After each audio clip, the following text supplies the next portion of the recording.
pi pe na min kan soi ane alo pi e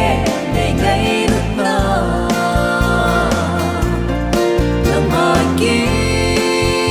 pa na kan nei ho hi kilang to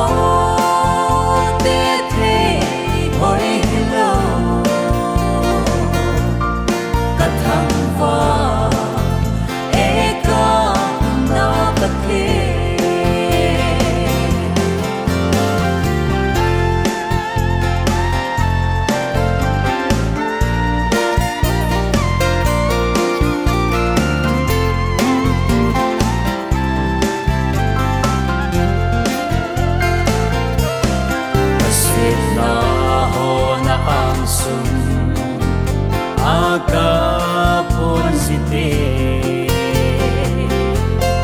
naging kipana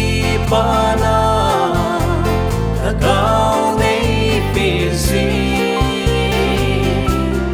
ipata ahin gan kahet ay nadi nitinla hill singing alo pi e nei ngai rut na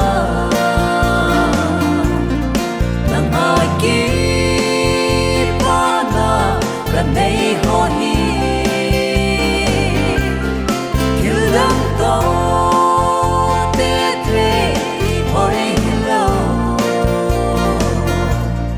kathang